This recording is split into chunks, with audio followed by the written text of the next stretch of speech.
Donc ça c'est plutôt pas mal. Ce qui t'a donné envie de faire de l'urbex. Mais je vais faire un petit point avant. Il faut savoir les amis que l'Urbex Absolution, qui est ici avec moi, il est, comme vous avez pu l'entendre, photographe à son compte.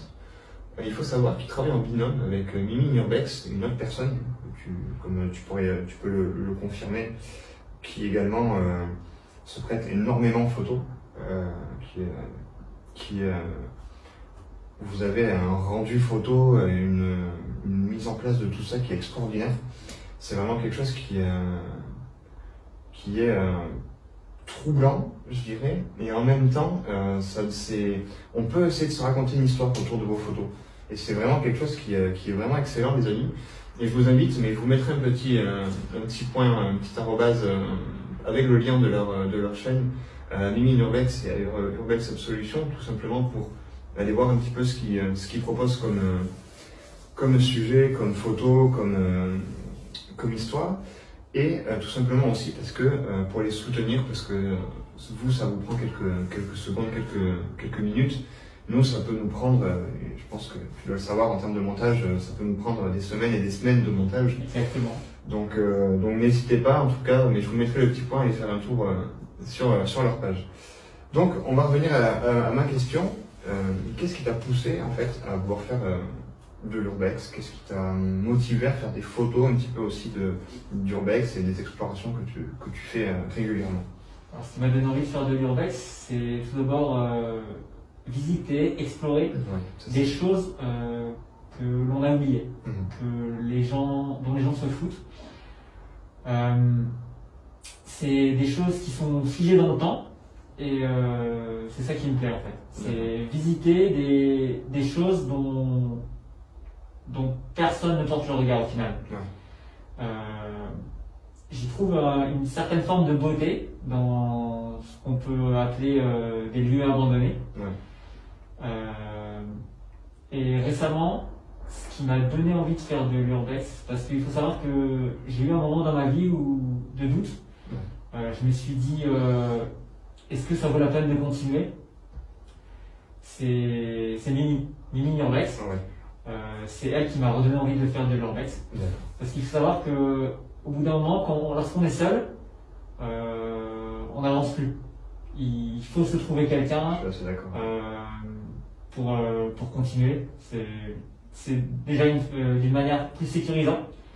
Et ensuite, c'est plus passionnant. Enfin, partager une passion commune, je trouve ça vraiment extraordinaire. Et comme tu l'as si bien dit, il y a une certaine forme de symbiose entre nous deux, parce que on s'est tout de suite très bien entendu. Et du coup. Puis Mimi est très solaire. On peut le dire aussi, elle est très solaire. C'est sur les photos, peu importe la condition, peu importe la mise en scène, sans trop en dire, pas trop en dévoiler, mais sur par exemple toutes les séries photos que vous avez fait pour Halloween, je comprends pas comment c'est possible en fait, parce qu'à mon niveau, pour moi, c'est un secret fabuleux, c'est extraordinaire, tu vois, c'est vraiment quelque chose. L'un et l'autre, on sent que il y a ton œil, il y a ta vision, il y a ton cadrage, il y a tout ça, mais tu sens qu'il y a aussi un peu le côté glamour, le côté un peu solaire, un peu de Mimi, justement. Et les deux ensemble, ça fait un petit peu lumière contre ténèbres. Moi, je me représente comme ça, ce qui donne naissance à quelque chose d'énorme, d'extraordinaire, en fait, tout simplement. Donc c'est pas mal. Vous faites quelque chose, en tout cas, de très bien. Il faut savoir que c'est une personne qui est très investie, qui est passionnée par ce qu'elle fait. Et je pense que c'est pour ça qu'on s'est tout de suite très bien entendu. Étant un grand passionné de photos, je pense que vu que c'est le photographe modèle, ça a tout très bien collé. Et je trouve qu'on a fait des choses qui sont fabuleuses tous les deux. Et vraiment, j'espère continuer à faire des projets avec elle. Bon, en tout cas, je vous souhaite de continuer à avoir des idées, de projets, à nous faire un petit peu aussi vivre votre univers en fait, votre univers de photos, dans des lieux, comme je t'ai dit, toujours plus impressionnants. Et moi, en tant que personne extérieure à ça, je me prends un peu au jeu à essayer aussi de maintenant avoir des rendus d'images vidéo un peu plus qualité. Maintenant, je vais te poser une dernière question. On a fait un urbex ensemble ici dans cette maison. On a fait une exploration aussi de jour ensemble. Tout à fait. Moi, il y a une petite question que je pose jamais aux personnes qui m'accompagnent. Il faudrait peut-être que je le fasse, très d'ailleurs. Quel a été ton ressenti avant l'enquête? Parce que je t'ai présenté un peu la maison, ce qui s'était passé, tu as vu certaines vidéos. Comment tu t'es représenté cette nuit d'enquête? Alors oui, tout à fait. C'est toi qui m'as invité à faire cette exploration nocturne avec toi. Il faut savoir que du coup j'étais au courant de ce qui s'était passé dans la maison. Ouais. Donc, pour moi, il n'y allait pas y avoir de surprise. Il pouvait se passer des choses comme il ne pouvait rien se passer du tout. Ouais, bien sûr. Moi, je me faisais à l'idée qu'il allait pas forcément se passer grand chose, étant donné que, comme je te l'ai dit plus tôt dans l'interview, je ne crois pas forcément à certaines choses. T'as quand même un esprit cartésien. Exactement. Mais je reste quand même ouvert au paranormal, à l'invisible, tout ça. Ok, d'accord. Donc, quand nous sommes arrivés dans la maison, nous avons commencé par cette pièce-ci, dans laquelle nous sommes. Je me souviens, on a posé ta sacoche sur un rebord de cheminée qui se trouve derrière moi. Ouais. Et après, quand nous sommes sortis, c'était toi le premier, il me semble. Tu as entendu un bruit que moi je n'ai pas entendu, étant donné que j'étais derrière toi et encore dans cette pièce. Complètement, ouais. Par contre, j'ai entendu comme un bruit de verre sur lequel on marche. Ouais, d'accord. C'était dans la pièce de l'entrée, il me semble. On pourrait appeler l'entrée. Alors oui, c'est une des entrées. C'est l'entrée de la maison. Je pense que c'est une des entrées, une des deux entrées. Et il faut savoir que dans cette pièce-là, il y a la chambre qui se trouve sur la gauche. Et il y a la salle de bain et les toilettes qui se trouvent sur la droite. Et la seule sortie possible à ce moment-là, c'était par l'endroit où on était. C'est ça, par la porte en face de nous. Donc si il y avait eu un animal, une personne, elle n'aurait pu sortir que par là. Bien sûr, tout à fait. Or, nous n'avons rien vu. Non. Ouais. Donc je ne saurais trop expliquer ce qu'on a vécu ce soir-là. Étant donné que les bruits de verre n'ont pas été... ils étaient quand même audibles. Ouais, je pense que tu les as sur la bande-son, sur la caméra. Je les ai, ouais. Donc voilà. C'était assez étrange quand même. C'était... voilà, je vais un petit peu enchaîner sur ce que tu disais. Il faut savoir, les amis, qu'après ce bruit-là, en tout cas ces bruits de verre, on venait d'arriver, donc on n'a pas eu le temps en fait tout simplement de faire le tour complet de la bâtisse. Donc pour nous, comme c'était déjà dit avant, on n'était pas rassurés parce que pour nous c'était quelqu'un qui était dans le lieu tout simplement en fait, une ou deux personnes. Et après avoir fait le tour, on s'est rendu compte qu'en fait il n'y avait strictement personne, les amis. Et on n'a non plus vu personne se cacher ou. Oui, parce que oui, voilà. Ni animal, rien du tout. Exactement, parce qu'il faut savoir qu'on est sorti aussi sur l'extérieur, on avait des lampes, des grosses lampes qui éclairaient bien. On n'a strictement rien vu, pas un animal, pas un renard, pas un chevreuil, rien du tout les amis, même pas une personne. Donc ça fait partie des choses inexpliquées dans ce lieu. Maintenant, on a eu aussi des déclenchements de K2, oui. Plutôt insistants. Moi, il y en a deux qui me reviennent en tête. C'est quand on est devant cette fameuse porte, juste là, justement. Moi, je suis là et toi, t'es juste là. Et on est en train de faire brûler la sauce de purification pour la maison. Tout à fait. Et je tends le bras et je dis, si vous êtes avec nous, faites déclencher le K2. Et là, c'est un K2. Je fais ça, et là, le K2, il pète littéralement dans le rouge. Et c'est là où tu me dis, putain, je l'ai. Et moi, il y a ce déclenchement-là et le déclenchement juste un peu avant, quand on sort de la chambre.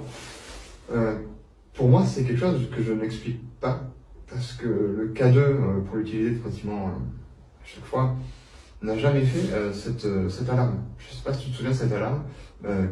Vraiment, ça clignotait. Moi, le K2 ne m'a jamais fait ça.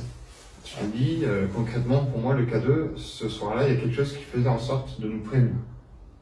Je sais pas quoi, mais ça fait partie des histoires qu'on ne pourra pas expliquer et qu'on n'expliquera sûrement jamais. C'est paranormal, tout à fait. C'est ça, mais qui est quand même assez enrichissant à vivre, on va dire, parce que ça conditionne beaucoup de choses et notre façon de voir peut changer également par rapport à tout ça. Écoute, moi maintenant, je vais terminer par ça. Quand tu es sorti de cette enquête avec moi, qu'on a fait ensemble, est-ce que la vision que tu t'étais faite avant d'entrer dans cette maison a été, on va dire, similaire quand tu en es sorti? Est-ce que pour toi c'était normal tout ce qui se passait? Ou est-ce que tu t'attendais à ce qu'il n'y ait rien du tout, pas un bruit, que finalement ce soit un peu un flop ou quoi? Mis à part ces premiers bruits que l'on a entendus en début d'enquête paranormale et les mouvements de K2, je trouve qu'il ne s'est pas passé grand chose et du coup j'en suis pas ressorti traumatisé, terrifié de cette expérience. Ni peut-être trop convaincu non plus. Ni peut-être trop convaincu, mais ça m'a quand même donné envie, et c'est d'ailleurs toi qui m'as donné envie de me lancer dans les enquêtes paranormales. Et je conseille à tous si vous avez des questions qui vous taraudent, investissez dans du matériel, allez visiter des lieux abandonnés et explorer, enquêter, tout simplement. Et bien justement, je vais rebondir sur ce que tu dis. Si moi, pour la dernière question, si moi aujourd'hui, on se connaît que maintenant, imaginons, on se connaît que maintenant, je te suis sur Instagram, je vois tes photos, que tu fais aussi quelques petits urbex. Si je viens vers toi, que je t'ai écrit, que je veux commencer à faire de l'urbex, qu'est-ce que tu me donnerais en conseil, en premier conseil? Le premier conseil, c'est de trouver ses lieux par soi-même. C'est très important. Déjà pour la satisfaction personnelle de chercher quelque chose, de le trouver, de l'explorer. Parce que c'est très facile de demander des adresses à un tel ou un tel, mais c'est moins facile de chercher par soi-même, de se débrouiller tout seul. Et c'est très important de faire cela parce que le fait de réclamer, de demander des adresses, ça contribue inconsciemment à la destruction des lieux. Tout à fait. Parce que de fil en aiguille, ça va arriver aux oreilles de machin graffiti ou trucs vandales, et les lieux se font dégrader, et c'est vraiment ce que je trouve le pire en exploration. Donc la dégradation des spots qui ne sont pas qui ne se font pas de manière naturelle. D'accord. Là, on voit bien que la tapisserie, c'est pas forcément quelqu'un qui l'a arrachée. Elle aurait très bien pu se décoller du mur, par exemple. Je pense aussi. Et pour vous donner une petite idée de ce que dit Urbex Absolution, les amis, la tapisserie en soi, elle aurait très bien pu, comme il dit, tomber comme ça, et pour moi, elle n'a jamais été arrachée, cette tapisserie. C'est juste l'humidité et le temps qui a fait un petit peu que cette maison a fini un peu dégradée. Et maintenant, pour revenir sur tes propos, ce que j'entends, c'est que tu conseillerais à quelqu'un comme moi qui commence les lieux où encore préserver du temps et les gens, de ne pas les divulguer. Ouais, tout à fait. Ou alors vraiment de les divulguer à une personne dont on est sûr. On sait que cette personne n'est pas là pour passer, pas là pour faire du graffiti ou quoi que ce soit. Mais de faire très attention à ça, à tout ce qui est les géolocalisations par rapport à une façade de maison, à un nom, un secteur, de faire vraiment très attention à ça. Et si je te parle maintenant en termes de paranormal, quel est le premier conseil qui te vient en termes de ce qui pourrait arriver dans un lieu hanté? En termes, pour faire des enquêtes paranormales, tu veux dire? Tout à fait. Je pense déjà investir dans du matériel, c'est la base. Après, aller dans le lieu et observer, écouter. Voilà, je ne saurais pas trop quoi dire de plus. L'expérience, il faut se la faire soi-même. Tout à fait. C'est comme ça qu'on commence et c'est comme ça qu'on a tous débuté. Oui, c'est vrai. C'est vrai, je suis assez d'accord. Moi, je rajouterais, les amis, que si à l'heure d'aujourd'hui vous voulez faire quelque chose des urbex, un petit peu comme, et je vais les citer sur plusieurs moments, comme Jean Vidéoproduction, comme Jordan Perigo, comme d'autres personnes, comme le Grand Judet, pour vraiment citer les plus gros, en tout cas connus dans ce monde-là. Si vous voulez essayer de faire comme eux, tout ne se fait pas en un jour. Protégez-vous énormément. C'est-à-dire que vous ne savez pas sur quelle entité, quelle forme en fait d'entité vous pouvez tomber. C'est-à-dire il faut un chapelet, il faut quelques prières d'un prêtre.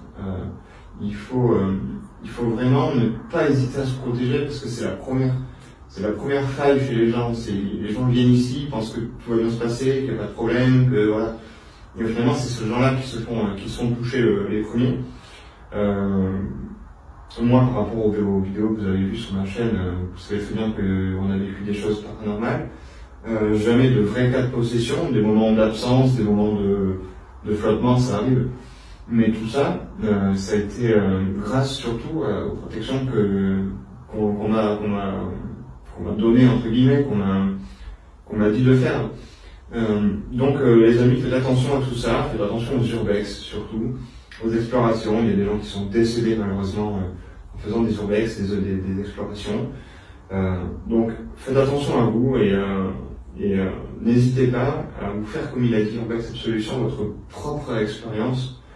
Et des fois, c'est dans des lieux qu'on donnerait pas cher de leur peau où il se passe des choses extraordinaires. Donc surtout, n'hésitez pas à faire ça. Urbex Absolution, je te remercie d'avoir répondu présent une nouvelle fois. Merci à toi. Ma sollicitation. Et je te souhaite beaucoup de courage et beaucoup de force dans tes projets futurs. Et j'espère que toi et Mimi, vous allez encore une fois nous régaler avec vos photos. J'espère aussi. Ça marche.